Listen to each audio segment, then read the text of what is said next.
নিত্য নতুন আয়োজনে আল হেরা বাংলা ওয়াজ। ছোট্ট ছোট্ট করে দুইটা পয়েন্ট বলে প্রশ্ন উত্তরে চলে যাবো ইনশাআল্লাহ। নাম্বার 1, শাবান মাস চলছে। এই শাবান মাসের একেবারে শুরুর দিকে আমরা আছি। রমাদান মাস আর কয়েকদিন পরে ইনশাআল্লাহ শুরু হয়ে যাবে। শাবান মাসে আমাদের প্রিয় নবী সাল্লাল্লাহু আলাইহি সাল্লাম বেশি বেশি নফল রোজা রাখতেন। শাবান মাসের শেষের দিনগুলো ছাড়া বাকি পুরো মাসের বেশিরভাগ দিন নবী সাল্লাল্লাহু আলাইহি সাল্লাম রোজা রাখার চেষ্টা করতেন। শুরুর দিকে, মাঝের দিকে প্রায় প্রতিটা দিনই তিনি রোজা রাখার চেষ্টা করতেন। এই জন্য তার সেই সুন্নতকে অনুসরণ করে আমরাও রমজান মাস শুরু হওয়ার আগে থেকে নফল রোজা রাখার চেষ্টা করবো ইনশাআল্লাহ। চেষ্টা করবো তো ইনশাআল্লাহ। বেশি না পারেন 2, 4, 5টা 7টা, যার যতটুকু তৌফিকে কুলায় সে কয়টা নফল রোজা রাখবেন। কারণ নফল রোজার শ্রেষ্ঠ মাস শাবান মাস। এই মাসে বেশি বেশি নফল রোজা নবী সাল্লাল্লাহু আলাইহি সাল্লাম কেন রাখতেন? তাকে উসামা ইবনে যায়েদ রাদিয়াল্লাহু তাআলা আনহু, নবীজির অত্যন্ত আদরের সাহাবী ছিলেন, নাতির মতো স্নেহ করতেন। তিনি প্রশ্ন করেছেন আল্লাহ রসুলকে, হে আল্লাহ রসুল, মালি আরাকা তাসুমু ফি শাবান মা লা তাসুমু ফি গায়রি। আপনাকে দেখি শাবান মাসে যত নফল রোজা রাখেন, অন্য কোনো মাসে এত নফল রোজা রাখেন না। হেতু কি, রহস্য কি, কারণ কি? নবীজি সাল্লাল্লাহু আলাইহি সাল্লাম তখন তাকে বলেছিলেন যে এর কারণ হলো এই রোজা, এই মাসে রাখছি জন্য যে এই মাসটাতে মানুষ সাধারণত ইবাদত বন্দেগীর ব্যাপারে উদাসীনতা করে। সবাই অপেক্ষা থাকে, রমজান তো আসছে, রমজান আসলে তো করবই, এই জন্য রমজানের জন্য বসে থাকে। মাঝখান দিয়ে এই মাসটাতে মানুষ আমল ইবাদত ততটা করে না। আবার এই মাসটার আগের মাসটা রজব মাস, সেটা সম্মানিত 4 মাসের একটা। সম্মানিত মাস কয়টা ভাই? 4টা, জিলকদ, জিলহজ, মুহররম, আর চতুর্থটা কোনটা? রজব। এই 4 মাসকে আল্লাহ তাআলা সম্মানিত মাস ঘোষণা করেছেন। তো নবীজি বলেছেন এই মাসটা, শাবান মাসটার আগের মাসটা হলো সম্মানিত মাস, সেজন্য অনেকে একটু ইবাদত বন্দেগীর দিকে মনোযোগ দেয়। আর পরের মাসটা রমজান মাস, সেটাতে বছরের সেরা মাস, সবাই কম বেশি ইবাদতের চেষ্টা করে। মাঝে পড়ে এই শাবান মাসটাতে আমল, ইবাদত, নেকামল এগুলোর ব্যাপারে বেশিরভাগ মানুষ মনোযোগ দেয় না। মনে করো রমজান আসলে একসাথে শুরু করবো, এখন আর কোরআন ধরে না। তো নবীজি সাল্লাল্লাহু আলাইহি সাল্লাম বলেছেন এই জন্য আমি এই মাসে নফল রোজা বেশি বেশি রাখি। কারণ যেই সময়টাতে আমল ইবাদতের পরে অন্য সবাই উদাসীন থাকে, ওই সময়টাতে আমল ইবাদতের আলাদা একটা গুরুত্ব আছে। নবী সাল্লাল্লাহু আলাইহি ওয়াসাল্লাম সেজন্য রাখতেন। আর 2 নম্বর হলো তিনি বলেছেন যাকা শাহরুন ওয়া হুয়া শাহরুন তুরফাউ ফীহিল আমালু ইলা রাব্বিল আলামিন। এই শাবান মাস হলো বছরের সেই মাস যেই মাসে বান্দার সারা বছরের আমলনামা আল্লাহর কাছে ফেরেশতারা উপস্থাপন করেন, প্রেজেন্টেশন দেন, রিপোর্ট জমা দেন। নবীজি সাল্লাল্লাহু আলাইহি সাল্লাম বলেছেন ফা উহিব্বু আন ইউরফা আমালি ওয়া আনা সাইম। তো আমি চাই আমার আমলনামা যখন আল্লাহর কাছে পেশ করা হবে, আমি তখন রোজাদার যেন থাকি। আল্লাহ যখন আমার আমলনামার দিকে মনোনিবেশ করবেন, তখন যেন তিনি আমাকে রোজাদার অবস্থায় পান, নেকামলের মধ্যে পান। তাহলে আমার রিপোর্ট তিনি অনুগ্রহের সাথে, রহমতের সাথে দেখবেন। এই জন্য আমি এই মাসে নফল রোজা রাখি। তাহলে 2টা কারণ পাওয়া গেল। এছাড়াও এই মাসে বেশি বেশি নফল রোজা রাখলে রমজান রোজা রাখা সহজ হয়, প্রস্তুতিমূলকভাবে প্র্যাকটিস হয়ে যায়। হঠাৎ করে রমজান রোজা শুরু হয়ে গেলে অনেকের অভ্যাস, খাদ্য অভ্যাস একরকম থাকে, রুটিন চেঞ্জ হয়ে যায়, কষ্ট হয়। তো এই মাস থেকে কিছু কিছু রোজা রাখলে রমজান রোজা রাখাটা আপনার জন্য সহজ হবে। আমার নবীজি সাল্লাল্লাহু আলাইহি সাল্লাম এই মাসে বেশি বেশি নফল রোজা রাখতেন। আমি বেশি বেশি না পারলে অন্তত কম কম হলেও রাখবো ইনশাআল্লাহ। একটাও রাখবেন না এই মাসে, শুধু রমজান আসলে রাখবেন ইনশাআল্লাহ। শাবানে একটাও যারা রাখবেন না নিয়ত করছেন তারা হাত তোলেন। নাই? ওয়াজ মনোযোগ দিয়ে শুনছে, বোঝা গেছে, ধরা পড়ে নাই তো। চালাক মানুষ নরসিংদীর, মাশাআল্লাহ। আমি তো ভাবছি হুদায় 2-4 জন হাত তুলে ফেলবে, কারণ ওয়াজ মাহফিলের একটা রোগ হলো বুঝাও হাত তোলে, না বুঝাও হাত তোলে। আরেক রোগ হলো এইটা, বুঝাও ঠিক বলে, না বুঝাও ঠিক বলে। এইটাও ঠিক, দেখছেন নি? এইটাও বলে ঠিক। আপনারা কি বুঝে ঠিক বলবেন না বুঝে ঠিক বলবেন? যতক্ষণ থাকবেন মনোযোগ দিয়ে শুনবেন, আগে থেকে নিয়ত করবেন যা শুনবো সেটা বাড়ি নিয়ে যাব, আমল করব, বউ বাচ্চা মা বোন অন্য সবার সাথে শেয়ার করব। চেষ্টা করা যাবে না ইনশাআল্লাহ? তাহলে এই যে শাবান মাসে নফল রোজা, এটা আমাদের সমাজের থেকে অনেক সময় অনেকটা হারিয়ে গেছে। খুব একটা রাখে না মানুষ, ওই শবে বরাতে রাখে কেউ কেউ, আর কোনো রোজা রাখার খোঁজ খবর নাই। অথচ এই মাসেই নফল রোজা বেশি বেশি রাখা দরকার। আমরা আজকে জানলাম, আমল করব। দ্বীনের ইলম যে জেনেছে সে ঠেকেছে, যে জানে নাই সে ঠকেছে। যে জেনেছে সে ঠেকে গেছে, মানে জেনে গেছে, এখন আমল না করলে তো মাইর হবে, জানি আমল করলে না কেন? তাহলে বলবেন না জানাই তো ভালো ছিল। যে জানে নাই সে ঠকে গেছে, সে কপাল পোড়া, একটা সুযোগ হাতছাড়া হয়ে গেছে। আর যে জেনে গেছে সে ঠেকায় পড়ছে, জানছে যেহেতু, এখন তাকে কি করবে? আমল করতে হবে। আমল করলে কি আমাদের লাভ না আল্লাহর লাভ? আল্লাহর কোনো ঠেকা আছে? আমরা হলাম পোলাপানের মতো। পোলাপান দেখবেন মায়েরা খাবারের বাটি নিয়ে নিয়ে পিছনে পিছনে ঘুরে, বাবা খা খা। বাবা জিকির করতে করতে বেচারের মুখ দিয়ে ফেনা উঠে যায়, ঘুরতে ঘুরতে শেষ, ছেলে খাবে না, উল্টা ঝাড়ি মারে। ভাবখানা এমন, খাইলে মায়ের স্বাস্থ্য ভালো হবে। আসলে কি তাই? মা বাবা আদর করেন, স্নেহ করেন সন্তানদেরকে, সেজন্য কষ্ট করে হলেও সন্তানকে ভালো জিনিসটা খাওয়াতে চেষ্টা করেন। যদিও আমাদের মায়েদের এই চেষ্টাটা আরো বেশি প্রশংসনীয় হবে যদি মায়েরা যতটা চেষ্টা করেন বাচ্চাকে খাওয়ানোর জন্য, এর চেয়ে বেশি চেষ্টা যদি করতেন হালাল খাবার দিচ্ছেন কিনা সেই বিষয়ে মনোযোগ দিতে, তাহলে এই সন্তান শুধু সন্তান হতো না, এটা ফেরেশতা হইতো। এই সন্তান বাবা মার সবচেয়ে বাধ্যগত সন্তান হতো, এই সন্তান নয়ন জোড়ানোর মতো সন্তান হতো। এখন আমাদের ঘরে ঘরে কুলাঙ্গার সন্তান ভরে গেছে। বেশিরভাগ ফ্যামিলিতে বাবা মার চক্ষু শীতলকারী সন্তান নাই।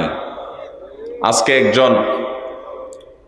একটা বিশ্ববিদ্যালয়ের সাবেক ভিসি, তিনি আজকে বলছিলেন যে আমার বাবা আমাদেরকে ছোটবেলায় যখন খেলতে বের হতাম, স্কুল কলেজে পড়ার সময় বলতেন মাগরিবের আগে আগে বাসায় আসবা, এবং আমরাও সেটা আমল করতাম।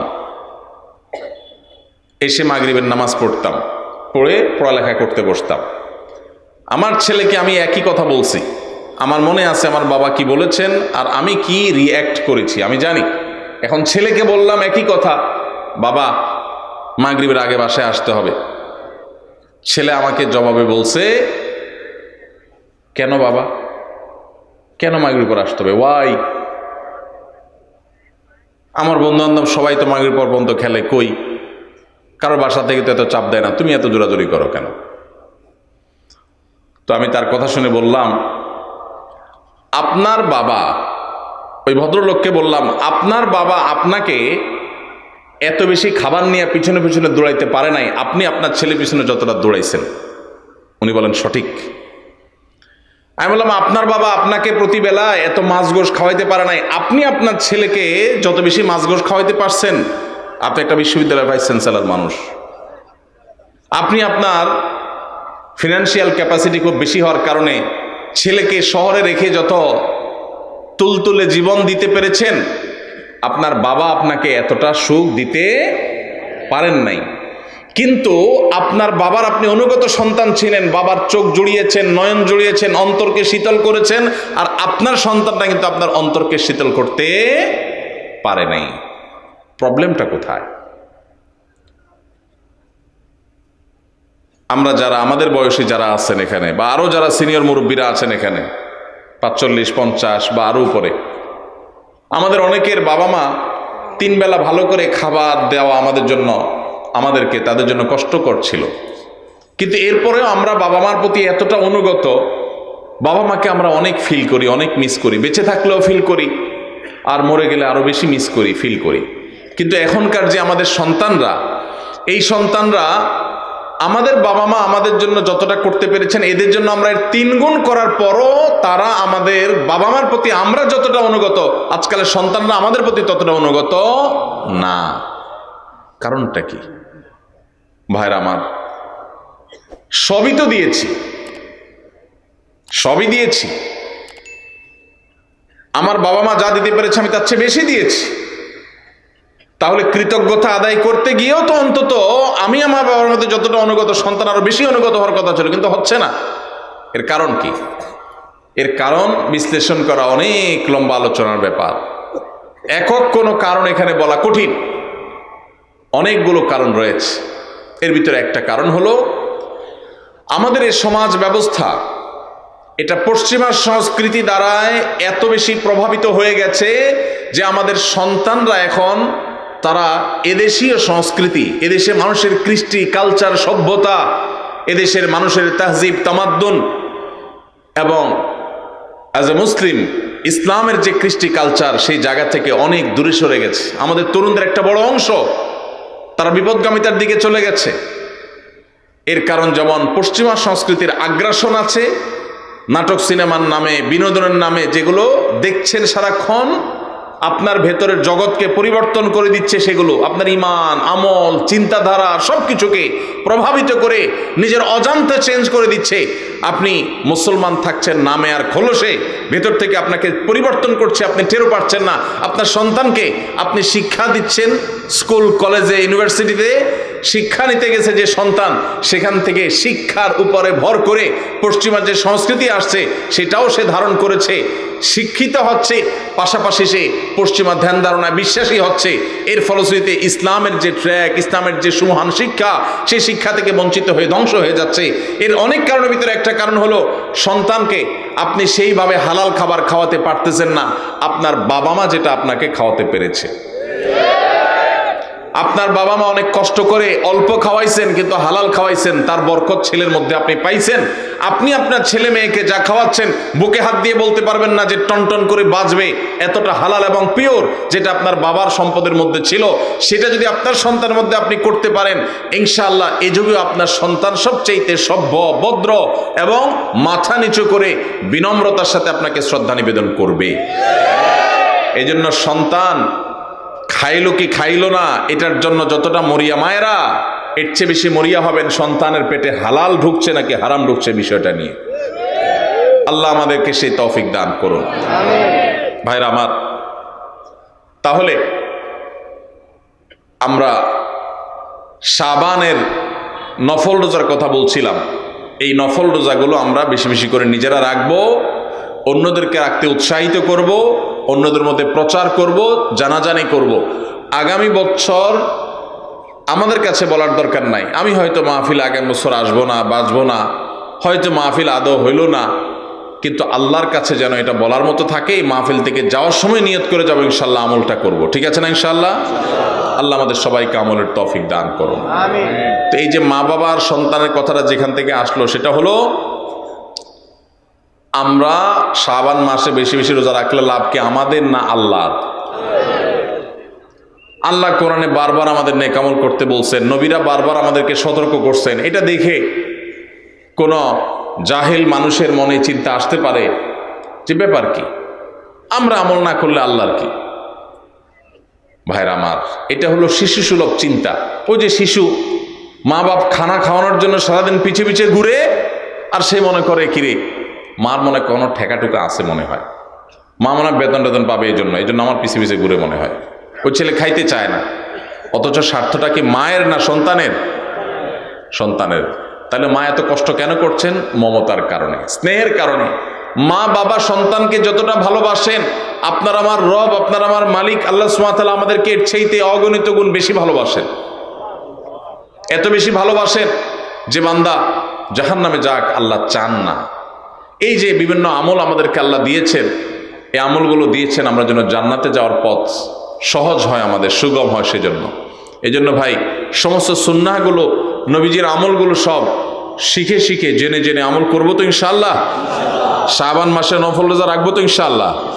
অন্তত 2টা রোজা হলে ওরা রাখবে, নিয়ত করছেন, একটু হাত তোলেন। আল্লাহ আমার ভাইদের সবাইকে আপনি আমল করার তৌফিক দান করেন। মালিক আমাদের সবাইকে আপনি আমলের তৌফিক দান করেন, আমাদের সবাইকে জান্নাতে যাওয়ার তৌফিক দান করেন। মাশাআল্লাহ মাশাআল্লাহ। একটা ওয়াজ শেষ, ওয়াজ নম্বর 2।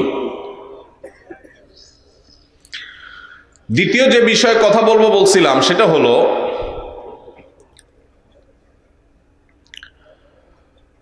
আল্লাহ রাব্বুল আলামিন আমাদের জন্য যে সমস্ত বিষয়গুলোকে ফরজ করেছেন, ফরজ, এর মধ্যে একটা হলো আমাদের মৃত্যুর পর আমাদের সম্পদে আমাদের রক্ত সম্পর্কীয় আত্মীয়দেরকে এক একজনকে এক এক হিস্সা বা অংশ আল্লাহ তাআলা নির্ধারণ করে দিয়েছেন কোরআনে। জানেন তো আপনারা কোন সূরায় করেছেন? সূরায়ে নিসা। কোরআনের সবচেয়ে বড় আয়াত, সবচেয়ে দীর্ঘ আয়াত। আল্লাহ রাব্বুল আলামিন যে বিষয় বলতে গিয়ে নন স্টপ বলে তারপরে দাঁড়িয়ে দিয়েছেন অনেক দূরে গিয়ে, পুরো বিষয় বলে শেষ করে তারপর দাঁড়িয়ে দিয়েছেন সেই সবচেয়ে দীর্ঘ আয়াত কোরআনে যে বিষয়টার উপরে, সে বিষয়টা কিন্তু নামাজের বিষয় না, সেটা রোজার বিষয় না, সেটা যাকাতের বিষয়ও না। সেটা কোন বিষয়? পরিত্যক্ত সম্পত্তির বন্টনের বিষয়। মা বাবা, স্বামী স্ত্রী, ভাই বোন, কারণ মৃত্যুর পর তার সম্পদে কার কি হক আছে, কে কতটুকু পাবে, এ বিষয়ে আল্লাহ তাআলা বর্ণনা করেছেন। বর্ণনা করে আল্লাহ তাআলা বলেছেন, ফরিদাতাম মিনাল্লাহ, তোমাদের রেখে যাওয়া সম্পদে কার কতটুকু ভাগ আছে না আছে, এই সব বন্টন আল্লাহ তাআলা করে দিয়েছেন। কে করে দিয়েছেন? আল্লাহ বলেছেন ফরিদাতুম মিনাল্লাহ, এটা আল্লাহর বন্টন, আল্লাহর নির্ধারণ, আল্লাহর পক্ষ থেকে এটা ফিক্সড করা হয়েছে। আমরা কেউ মনে করতে পারি আল্লাহ বলেছেন অমুকরে এতটুকু দিতে, সে তো আমার কোনো কাজে আসে না, আমার তো বরং তমুক বেশ কাজে আসে, তাহলে তারা একটু বাড়াই দিতে চাই আমি। মানে আল্লাহ যেভাবে দিতে বলেছেন আমার যুক্তি বুদ্ধি দিয়ে আমি সেটাকে পরিবর্তন করতে চাই, এই যে একটা প্রচেষ্টা আমাদের অনেকের মধ্যে আছে, আল্লাহ রাব্বুল আলামিন সেই সম্পর্কে বলেছেন আবাউকুম ওয়া আবনাউকুম লা তাদরুনা আইয়ুহুম আকরাবু লাকুম নাফআ, তোমাদের বাপ দাদা, তোমাদের সন্তান সন্ততি, এর ভিতরে কে তোমাদের বেশি কাজে আসবে, বেশি উপকারে আসবে, তোমরা কেউই জানো না। আল্লাহ যা নির্ধারণ করে দিয়েছেন সেটা অনুযায়ী বন্টন করো। তোমার বিবেক বুদ্ধি প্রসূত বন্টন করতে যাবে না, আল্লাহ নির্ধারণ অনুযায়ী দাও, তোমার বুঝে আসুক আর না আসুক। এই ফরজ। বহু দাড়ি পাকা মুরব্বী আছেন, বহু সিজদা করতে করতে কপালে দাগ ফেলে দেওয়া মানুষ আছেন, বহু নিয়মিত তাসবিহ তেলাওয়াত করা নফল আমল করা মানুষ আছেন, বহু নফল রোজা ফরজ রোজা রাখা মানুষ আছেন, বহু দান সাদকা করা মানুষ আছেন, বহু হজ ওমরা নিয়মিত করা মানুষ আছেন, যারা এই ফরজ আদায়ে গাফিলতি করেন, উদাসীনতা এবং অবহেলা করেন, এবং তারা এই কারণে আল্লাহর খাতায় ফাসিক নাম তাদের উঠে গেছে। দুনিয়ার মানুষ তাদেরকে হাজী সাহেব বলে, গাজী সাহেব বলে, শেখ সাহেব বলে, মৌলানা সাহেব বলে, মুফতি সাহেব বলে, সভাপতি সাহেব বলে, সেক্রেটারি সাহেব বলে, অথচ এই সাহেব আল্লাহর খাতায় ফাসিক। কারণ সে তার বাবার সম্পদে, তার দাদার সম্পদে আল্লাহ তাআলা যাকে যতটুকু হিস্সা দিতে বলেছেন সেটাকে পাই পাই করে আল্লাহর নির্দেশ অনুযায়ী বন্টন করে নাই, সে নিজের খেয়াল খুশি মতো বন্টন করেছে, খেয়াল খুশি মতো ভাগ করেছে, খেয়াল খুশি মতো দখল করে নিয়েছে। আল্লাহর নির্ধারণের এই ফরজের সে মূল্য দেয় নাই। এই কারণে এই সমাজের বহু দাড়ি পাকা মানুষ জাহান্নামে যাবে। ভাইরা আমার, আমরা অনেকেই আছি থোক 10-20-50 হাজার টাকা মাহফিলে দিতে পারি, অনেকেই আছি মসজিদ মাদ্রাসা 20-50 হাজার টাকা দান করতে আমাদের কোনো আপত্তি নাই। আপত্তি কোন জায়গায়? আপত্তি হইল আমার বাবা দুনিয়া থেকে চলে গেছেন, এখন বাবা যা রেখে গেছেন জমি জমা স্থাবর সম্পদ, ব্যাংক ব্যালেন্স, টাকা পয়সা যা যা আছে, এগুলো থেকে ভাগ করে কাকে দিতে হবে? আমার এই বোনটাকে দিতে হবে, ভাইটাকে দিতে হবে, সবাইকে যার যারটা দিতে হবে। এটা দিতে আমাদের খুব কলিজা লাগে, আছে না নাই? দান করতে তার কোনো অসুবিধা নেই, কারণ দান তো 20-50 হাজার করতেছে, কিন্তু বাবার সম্পদটা দিতে কার্পণ্য করে, গড়িমসি করে, আছে না নাই? এই সমাজে যদি আপনি এ ক্লাসের মুসলমান দেখতে চান, খাঁটি মুসলমান যদি দেখতে চান, আসল মুসলমান যদি দেখতে চান, যেই মুসলমান শুধু সহজ আমল করে না, কঠিন আমলগুলোকে বুক চিতিয়ে বুক উঁচু করে করতে চায়, সেই মানুষগুলো হলেন তারা যারা বাবা মায়ের সম্পদে বা নিজেদের রক্ত সম্পর্কীয় আত্মীয় স্বজনদের সম্পদে যার যতটুকু হিস্সা আছে কোরআন আল্লাহ তাআলা যতটুকু যাকে দিতে বলেছেন তাকে হিসেব করে পাই পাই করে ততটুকু দেয়, বিন্দু মাত্র বেশ কম করে না। এই মানুষগুলো হলো এই সমাজের সবচাইতে ক্রিম মুসলমান, সবচাইতে এলিট, সবচাইতে এ ক্লাসের, আপার ক্লাসের মুসলমান। আপনারা আপার ক্লাসের মুসলমান হওয়ার চেষ্টা করবেন ইনশাআল্লাহ। মুরব্বীরা যারা আছেন, বাবাজিরা ভালো আছে যারা আছেন, আপনাদের বলছি সন্তানদেরকে ওসিয়ত করে যাবেন। ইসলাম নিয়ে এসে সেখানে লিখবেন রীতিমতো যে আমি মারা গেলে আমার সম্পদে কোরআন হাদিস যেভাবে বলেছে তোমরা ভাই বোনরা ঠিক সেভাবে পাই পাই করে হিসাব করে ওইভাবে বন্টন করবা, খবরদার এর কম বেশ করবা না। এটা ওসিয়ত করে যাবেন সন্তানদেরকে। এরপরে যদি কোনো সন্তান কিছু সম্পদ মেরে দেয়, ভাই বোনদের বঞ্চিত করে, কিছু থোক দিয়া লামসাম কিছু দিয়া তাদের কাছ থেকে দায় মুক্তির চেষ্টা করে, তাহলে ওই সন্তান দায়ী হবে। আর আপনি যদি জানেন আপনার মারা যাওয়ার পরে সন্তানরা এরকম সম্পদ নিয়ে তসরুফ করবে, 2 নম্বরই করবে, আর আপনি চুপচাপ চলে যান, তাদেরকে সতর্ক না করেন, তাহলে আপনিও আল্লাহর কাঠগড়ার আসামি হবেন। আর অনেক মুরব্বীরা আছেন যারা আপনাদের বোনদের সম্পদের হক দেন নাই, বাবার সম্পদ থেকে নিজেরা পাইছেন, বোনদেরকে দেন নাই, বোনদের সাথে চিটারি করছেন। কিভাবে চিটারি বলবো আমি? বাবার মৃত্যুর পর বোনরে দাওয়াত দিছেন, ভাগিনাদেরকে দাওয়াত দিছেন, দুলাভাইরে দাওয়াত দিছেন, আইনা ধুমসে একটা খাওন দিছেন, খাওয়ায়া নতুন নতুন বাজার থেকে শাড়ি টাড়ি আনছেন, আইনা বোনদেরকে শাড়ি, ভাগিনাদের কাপড় চোপড়, দুলাভাইরে লুঙ্গি, যার যা মনে চাইছে দিছেন, ধুমসে খাওয়ায় টাওয়ায় এখন আলাপ উঠাইছেন। আগে খাওন দিয়েছেন পেটে, এরপরে আলাপ উঠাইছেন। কি আলাপ উঠেছেন, দেখো বোন, বাবা তো দুনিয়া থেকে চলে গেলেন, আল্লাহ তারা নিয়ে গেলেন, এখন জমি জমা গর্বিটা বাবার যেগুলো যেগুলো আছে শরীয়ত অনুযায়ী তো তোমাদেরও এখানে ভাগ আছে, কিন্তু বাবা যে সেই অসুস্থ হয়েছে ওই থেকে বাবার সব ট্রিটমেন্ট, ডাক্তার খরচ, এগুলো সব তো আমারই করা লাগছে, তোমাদেরও মানুষ করা লাগছে। এখন এখানে তোমাদের ভাগ আছে সেটা তো আমি জানি, এখন এগুলা কি করা তোমরাই বলো, বল তোমাদের কোটে, বল তোমাদের কোটে। এটা হলো খুব সূক্ষ্ম চিটারি, এটার নাম হলো সূক্ষ্ম চিটারি। ডাকাতি বাটপারির বিভিন্ন ধরন আছে, তো এটা এক প্রকারের বাটপারি। কেন বাটপারি বললাম? কারণ ওই যে বোনটাকে বললেন বাপের বাড়িতে আইনা খাওয়াইয়া দাওয়া, বাপ মরার পরে মনটা এমনি নরম, আরো মেয়ে মানুষ, যখন এটা বলছেন আপনি, তখন সে কি বলবে বলেন? কি বলবে? বলবে থাক ভাই, আমার কোনো দায় দাবি নাই, আপনি তো কষ্ট মষ্ট করছেন, বাবার সব ডাক্তার কবিরাজ খরচ দিছেন, দেখাশোনা করছেন, থাক আমাদের দিতে হবে না, আপনি দোয়া করে দিয়েন। মনের ভিতরে ব্যথা চাপায়া মেয়ে মানুষ মাত্র খাওয়াইছে ভাইয়ে, এখন যদি মুখের উপরে যদি বলে ভাই কি খরচ বরচ হয়েছে সেগুলো সব কাইটা রাইখা বাকি যেগুলো থাকে এগুলোতে আমাদের কত হয় হিসাব নিকাশ করে দিয়ে দিয়েন, এইটা বললে ওই বোনের আর রক্ষা আছে? পুরা এলাকাতে বদনাম ছড়ানো হবে যে আমার বোন বাপটা মইরা সারে নাই, কবরে রাইখা সারি নাই, এখন সে ভাগ চাইতে আসছে। এবার আমরা শুরু করব তাকে দুর্বল জায়গায় আঘাত করে তাকে দুর্বল করার। এই রোগটা আমাদের সমাজে আছে না নাই? মুরব্বীরা বাবাজিরা যারা আছেন কান খাড়া করে শুনে রাখেন, লম্বা দাড়ি নিয়া, তসবি তালিল নিয়া, নামাজ রোজা নিয়া ওয়াজ শুনতে শুনতে কানটা ঝালাফালা করে গেছেন, 2 পয়সার কোনো লাভ হবে না। যদি বোনদের হক মেরে থাকেন, কিয়ামতের ময়দানে এই বোন দেখবেন দাঁড়ায় গেছে, এক চুল পরিমাণ ছাড় হবে না। যত আমল করেছেন সব দিয়ে জাহান্নামে যেতে হবে যদি বোনদের হক মেরে থাকেন।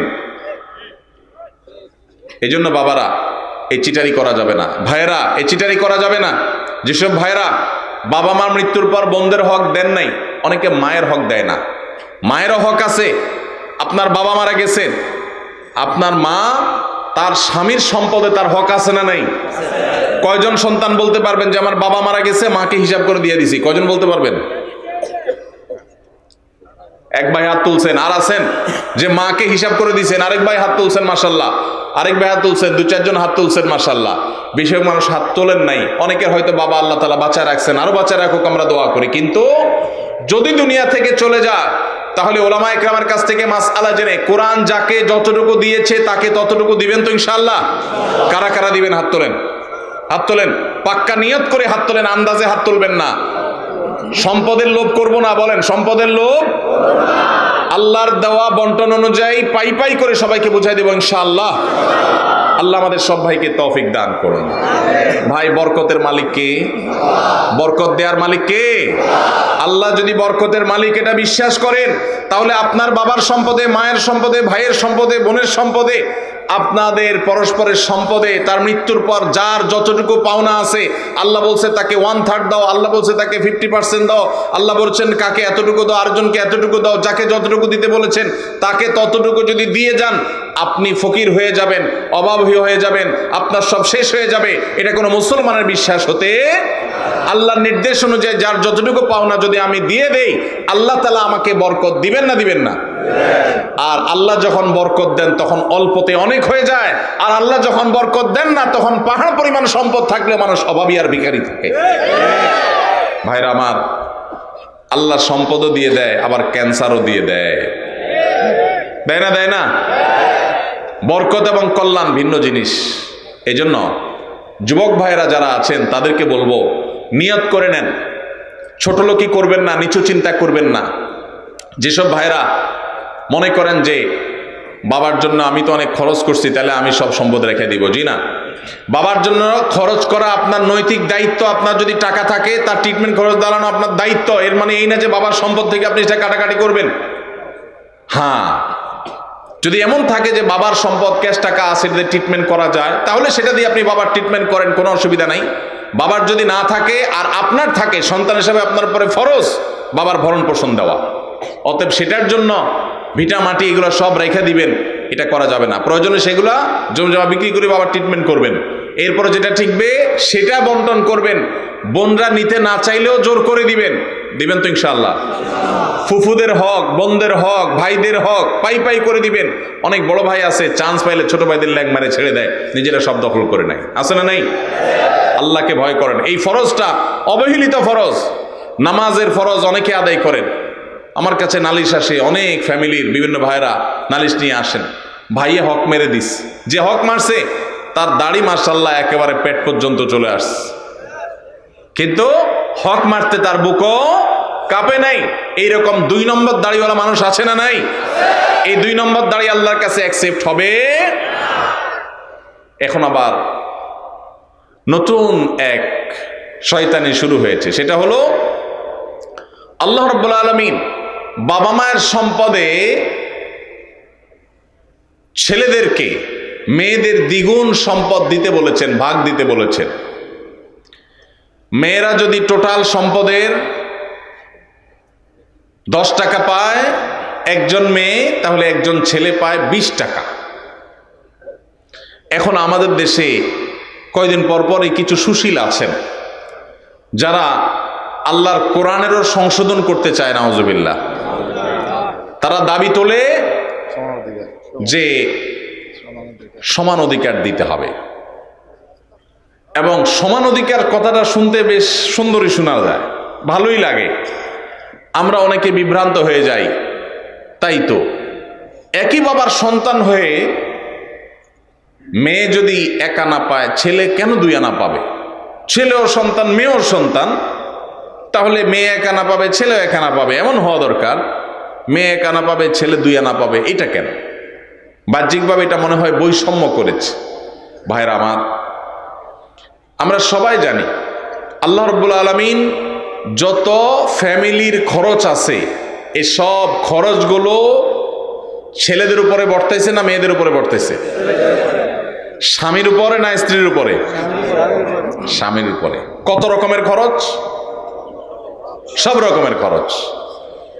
বিয়ে করবে মেয়ের বিয়ে হবে, বিয়ের খরচ কি মেয়ের জোগাড় করা লাগে? কার জোগাড় করা লাগে?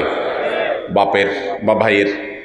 ছেলে বিয়ে করবে, খরচ জোগাড় করা লাগে কার? ছেলের নিজের। আরেকজন কয় বাবা। আপনার বাবা আপনার খরচ দিছে? কপালালা মানুষ তাহলে। ভালো ভাব পাইছেন আপনি।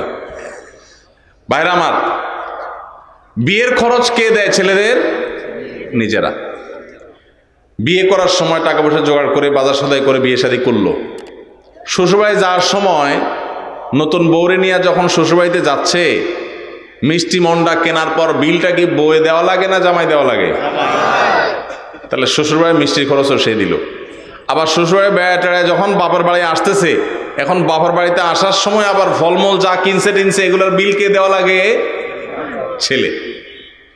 তাহলে নিজের বিয়ের খরচও নিজের, শ্বশুরবাড়ির মিষ্টির খরচও ছেলের, আবার বাপের বাড়ির ফলের খরচও তার, বাসা বানাটাও তার, বাজার সদাই খরচও তার, নিজের খরচ তো তার আছেই, বউয়ের খরচটাও তার, ছেলে মেয়ের খরচটাও। তাহলে খরচের বেলা সে 16 আনা, আর পাওয়ার বেলায় মেয়ের চাইতে 1 আনা বেশি। এটা থেকে ছেলেরকে আল্লাহ তাআলা অনেক বেশি দিয়ে ভাষায় দিয়েছেন, আর মেয়েদেরকে আল্লাহ তাআলা ঠকাইছেন, নাউজুবিল্লাহ। এরকম? তাহলে যে সমস্ত মাথা মোটা মানুষরা মনে করেন মেয়েদের প্রতি বৈষম্য হয়েছে, নাউজুবিল্লাহ, তারা মূলত একটা নির্দিষ্ট এজেন্ডা বাস্তবায়ন করতে চান। তারা এত গবেট না যে এই হিসাব বুঝবে না। খরচের বেলা ছেলে 16 আনা, আপনি একজনকে বাজারে পাঠায় বলছেন নাও 10 টাকা দিলাম, এটা আনবা ওইটা আনবা ওইটা আনবা, 4-5টা আইটেম বলে দিলেন, দিয়া বললেন 10 টাকা দিলাম। আরেকজনকে 5 টাকা দিয়ে বললেন তোমার কিছু আনা লাগবে না, যা খুশি করো, নিজে খাও, ফুর্তি করো। কি বলেন? 10 টাকা আলাকে বেশি দিছে না 5 টাকা আলাকে বেশি দিছে? এখন যদি বলে ভাই কেন বৈষম্য করলেন, আমাকে 5 টাকা দিলেন, ওনারে 10 টাকা দিলেন, সমান সমান দেয়া দরকার, এই দাবি কি যৌক্তিক না অযৌক্তিক? এই অযৌক্তিক দাবি বিভিন্ন সময় আমাদের সমাজে কিছু সুশীলরা, নামধারী কিছু সুশীলরা তারা তোলে। এরা কেন তোলে? আমি বলছিলাম একটা দুর্বিসন্ধি আছে। সেই দুর্বিসন্ধিটা কি? আমাদের এই সাবকন্টিনেন্টে মুসলমান তো মুসলমান, আমাদের হিন্দু ভাইরা, খ্রিস্টান ভাইরা, বৌদ্ধ ভাইরা, এই অঞ্চলের সব ধর্মের মানুষদের একটা কমন কালচার আছে। সেটা কি? সেটা হলো পুরুষরা তারা বাহিরের জগৎটা দেখভাল করে, টাকা পয়সা কামাই করা, রুজি রোজগার করা, যা লাগে সব বাহিরের সব দেখে, বাজার সদাই সব দেখে, আর ভেতরের সাইডটা কে দেখে? মহিলারা দেখে। এটা হলো আমাদের সাবকন্টিনেন্টের ধর্মীয় এবং আমাদের সামাজিক কালচার। এবং এটা আমাদের কালচার বললে ভুল হবে, এটা মানব সভ্যতার শুরু থেকে চলে আসা একটা কালচার। পৃথিবীর অমুসলিম প্রধান দেশগুলো, বিশেষ করে পশ্চিম অঞ্চল, তারা এই কালচারটাকে পরিবর্তন করে ফেলেছে। তাদের সমাজে কি হয়? বাসা ভাড়া নিলে অর্ধেক খরচ জামাইয়ে দেয়, আর অর্ধেক খরচ বইয়ে দেয়। জানেন তো আপনারা? বাজার সদাই সবকিছু 50% ভাগযোগ করে দেয়। এখন এই যে মেয়েদেরকে সমান অধিকার দেওয়ার নাম করে বাবার সম্পদে ছেলেদের সমান দিতে যারা দাবি করছেন, তারা মূলত চান আমাদের এই সমাজটাও পশ্চিমা সমাজের মতো হয়ে যাক, অর্থাৎ মেয়েরা পাওয়ার বেলায় তারা অর্ধেক পাবে, ছেলের মতো সমান সমান পাবে, খরচের ক্ষেত্রেও তারা সমান সমান শেয়ার করবে। এই দিক থেকে তারা মনে করে যে বৈষম্য দূর হবে, সাম্য প্রতিষ্ঠা হবে। মূলত যেটা আসলে হবে, পশ্চিমাদের যেটা হয়েছে সেটা হলো এই পরিবার ব্যবস্থাপনাটা ভেঙে চুরমার হয়ে যাবে। এমনিতেই স্বামী স্ত্রীর মধ্যে সম্পর্ক দিন দিন যায় অবস্থা। এরপরে যদি বলেন যে বউরে বলেন ঠিক আছে বাসা ভাড়া তুমি অর্ধেক দাও, ছেলেদের খরচ অর্ধেক দাও, সবকিছু অর্ধেক দাও, তাহলে এবার কামড়া কামড়ি নিজেদের মধ্যে অশান্তির পরিমাণ বাড়বে না কমবে? এর প্রমাণ হলো পশ্চিমে যদি আপনি তাকান দেখবেন সেসব দেশগুলোতে বৈবাহিক সম্পর্ক এটা সোনার হরিণ হয়ে গেছে। স্বামী স্ত্রী বলতে যে একটা সুখের সংসার, এটা তাদের কাছে সোনার হরিণ হয়ে গেছে। পরিবার ব্যবস্থা ভেঙে ধ্বংস হয়ে গেছে। এখন সেটাকে এদেশে যারা আমদানি করতে চায় তারা এদেশের মানুষের শত্রু। এই শয়তানের দোসরেরা আল্লাহর বিধান থেকে, কোরআন থেকে আমাদেরকে সরাতে চায়। আমাদের সংবিধানে, আমাদের আইনে কোরআনের তো অন্য কোনো কিছু নাই। যা ছিটে ফোটা দুই একটা আছে, সেগুলো খাজে বাজে থাকা কণাগুলোকে ধুয়ে পরিষ্কার করার জন্য যখন যারা সরকারে আসে তাদের ঘাড়ে সওয়ার হওয়া এই পশ্চিমাদের দোসরেরা, তারা এই দেশে থাকে, এই দেশে খায়, দালালি করে পশ্চিমাদের। এদের ষড়যন্ত্রের ব্যাপারে আমাদের সতর্ক থাকতে হবে, সাবধান থাকতে হবে। আমাদের অবশ্যই বোনরা, মেয়েরা নানাভাবে নিগৃহীত, তাদের সপক্ষে আমাদের কথা বলতে হবে, কিন্তু তার জন্য আল্লাহর আইন, আল্লাহর বিধানকে পরিবর্তন করার কোনো প্রয়োজন নাই। তাহলে কি করতে হবে?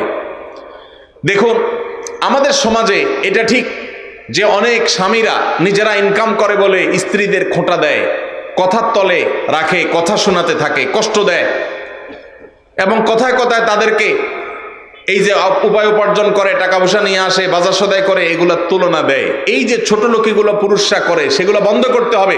সেগুলো বন্ধ করার জন্য মেয়েদেরকেও আপনি বের করে দিবেন, চাকরি করাবেন, অথবা তাদেরকে সম্পদের ভাগ দিবেন, তাতে বন্ধ হয়ে যাবে, এটা আমরা সঠিক মনে করি না। তাহলে কি করতে হবে?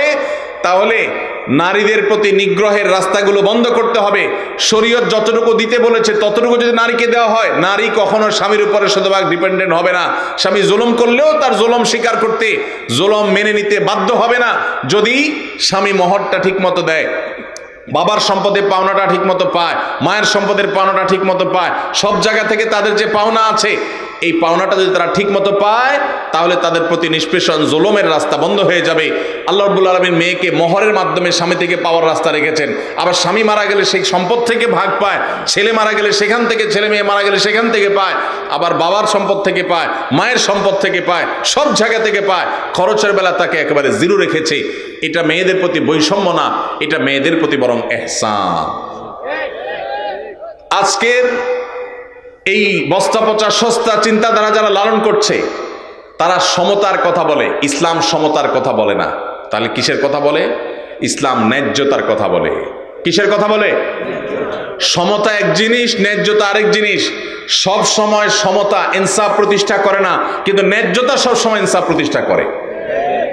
কিভাবে? ছোট ছোট কয়েকটা উদাহরণ নেন। আপনার একটা ছেলে আছে, একটা মেয়ে আছে। ছেলেটার বয়স মনে করেন 15, মেয়েটার বয়স ধরেন 12। ছেলেটার জ্বর হয়েছে 103, ডাক্তার বলছে নাপা খাওয়াইতে, বাজার থেকে এক পাতা নাপা কিনে আনছেন, আইনা ভাত টাত খাওয়াইয়া ছেলেকে নাপা খাইতে দিছেন, ছেলে নাপা খাইছে। এখন মেয়ের কিন্তু জ্বর টর কিচ্ছু নেই। হঠাৎ করে আপনার মাথায় ভূত চাপলো, আমাদেরকে তো সমতা প্রতিষ্ঠা করতে হবে। তাহলে আমার সন্তান, ছেলেও আমার সন্তান, মেয়েও আমার সন্তান, একটারে নাপা খাওয়াইলাম, আরেকটাকে খাওয়াইলাম না, এটা তো জুলুম হইল। এই জন্য মেয়েরে বলছেন হা কর, হা কর। হা করায় আপনার সুস্থ সবল মেয়েটারে আপনি নাপা খাওয়াই দিলেন। সমতা এখানে হয়েছে না হয় নাই? কি হয় নাই? ওয়াজ কি বুঝে শুনেও কথা বলেন না, না বুঝে জবাব দেন। সমতা হয়েছে না হয় নাই ভাই? সমতা হয় নাই? ছেলেরা একটা নাপা খাওয়াইছে, মেয়ের একটা নাপা খাওয়াইছে, সমতা হয়েছে না? কিন্তু ইনসাফ কি হইল? ইনসাফ কি হইল? জুলুম হয় নাই? সুস্থ মানুষকে নাপা খাওয়ায় কিডনি নষ্ট করার কাম হয় নাই? ভাইরা আমার, ইসলাম সমতার কথা বলে না। সমতা বললে শুনতে খুব মুখরোচক শোনা যায়, সব জায়গায় সমতা হলে ভালো হয় না। ন্যায্যতাটা সবসময় ভালো হয়। আল্লাহ ন্যায্য দিতে বলেছেন, ন্যায্য যার যতটুকু দরকার। একটা ছেলে 20 বছর বয়স, আরেকটা 10 বছর। ঈদ আসতেছে, রমজানে মার্কেটে যায় কেনাকাটা করলে আমল নষ্ট হবে, এই জন্য আগে ভাগে ঈদের জামা কিনতে গেছেন। এখন যেয়া জামা কিনে ফেলছেন, একটা পাঞ্জাবি, 2টা পাঞ্জাবি কিনছেন। যেহেতু আপনার মাথায় ভূত ঢুকছে, ওই যে পশ্চিমের ভূত, যে সমতা প্রতিষ্ঠা করতে হবে, সমান অধিকার দিতে হবে, সেজন্য কি করছেন? জামা কিনতে যায়, জামাতে কিনতে গিয়ে দোকানদারে বললেন, ভাই আমারে 2টা জামা দেন, সেম ডিজাইনের, সেম কালারের, সেম সাইজের। 2টা জামা নিয়ে আসলেন। আইনা 20 বছরের ছেলেদের যে পাঞ্জাবি দিলেন, একই সাইজের পাঞ্জাবি 10 বছরের ছেলেরাও দিলেন। সমতা কি হয়েছে না হয় নাই? ন্যায্যতা কি হয়েছে? ইনসাফ কি হয়েছে? এটা ছোট ছেলের সাথে তামাশা হয়েছে নাকি হাদিয়া দেওয়া হয়েছে? তামাশা হয়েছে। অতএব আল্লাহর বিধানকে যদি কেউ পরিবর্তন করে তথাকথিত সমাজ সমতা প্রতিষ্ঠা করতে চায়, তাহলে সেটা দেখতে মনে হবে, শুনতে মনে হবে যে অনেক ভালো কিছু করেছে, আসলে সেটা হবে সবচাইতে ক্ষতিকর। ভাইরা আমার, এরকম শত শত উপমা দেওয়া যাবে, শত শত উদাহরণ দেওয়া যাবে, শত শত দৃষ্টান্ত দেওয়া যাবে, যেগুলো দিয়ে সাব্যস্ত করা যাবে ইসলাম ন্যায্যতার কথা বলে, সমতার কথা নয়। কোন জায়গায় একজনকে বেশি দিতে হচ্ছে, আরেক জায়গায় আরেকজনকে বেশি দিতে হচ্ছে, যেখানে যতটুকু প্রয়োজন সেখানে ততটুকু দেওয়া, এটা হলো আল্লাহর বিধান। আর মন গড়া তথাকথিত সমতা, এটা হলো মুখরোচক, শুনতে সুন্দর শোনা যায়, ভালো শোনা যায়, কিন্তু সেটা বাস্তবতা বিবর্জিত। আমরা যদি দেখি পৃথিবীর যে সমস্ত সমাজ আল্লাহর এই বিধান মতো সমাজ পরিচালনা করে না, পরিবার পরিচালনা করে না, তাদের সমাজে বাহ্যিক উন্নতির অনেক প্যারামিটারে তারা এগিয়ে গেছে, কিন্তু তাদের পরিবার ব্যবস্থাপনায়, দাম্পত্য সম্পর্কগুলোতে তারা মিসকিনের মতো অসহায় হয়ে যাচ্ছে দিন দিন। কোনো বিশ্বাস নাই, কোনো ভক্তি নাই, ভালোবাসা নাই, পরস্পরের কোনো প্রকার আন্তরিকতা নাই। আল্লাহ তাআলা আমাদের সবাইকে আল্লাহর এই গুরুত্বপূর্ণ ফরজ বিধান, কারণ মৃত্যুর পর তার সম্পদে আল্লাহ কোরআনে যাকে যতটুকু দিতে বলেছেন, আল্লাহ আমাদের সবাইকে তাকে ততটুকু দেওয়ার তৌফিক দান করুন। এর জন্য মানসিক সৎসাহস লাগে, সৎসাহস লাগে। এই দেশে মেয়েদেরকে আল্লাহ যতটুকু দিতে বলেছেন, যদি সব ভাইয়েরা বোনদেরকে দিয়ে দেয়, বাবারা মেয়েদেরকে দিয়ে দেয়, সন্তানরা মায়েদেরকে দিয়ে দেয়, স্বামীরা স্ত্রীদেরকে যদি ততটুকু দিয়ে দেয়, তাহলে মেয়েরা এমনিতেই রানীর মতো সিংহাসনে ভাসবে, মেয়েদের কোনো অভাব থাকবে না, কোনো স্বামী টাকার খোঁটা তাদেরকে দিতে পারবে না। আপনি নিজে বোনের হক দেন নাই, স্বামীর সংসারে তার মুখটা ছোট। আপনি নিজে আপনার মেয়েকে বিয়ে দিয়েছেন, অনেক টাকা খরচ হয়েছে, এই খোঁটা দিয়া সম্পদ থেকে তাকে বঞ্চিত করে দিয়েছেন, সে স্বামীর সংসারে ছোট। সব জায়গা থেকে যদি তার অধিকারগুলো সব দেওয়া হয়, তাহলে সেই সংসারে সে ছোট থাকবে না, তার হাতেও ক্যাশ টাকা থাকবে ইনশাআল্লাহ। অতএব এই ফরজটা আমরা সবাই আদায় করবো তো ইনশাআল্লাহ। আল্লাহ আমাদের সবাইকে এই ফরজ আদায়ের তৌফিক দান করুন।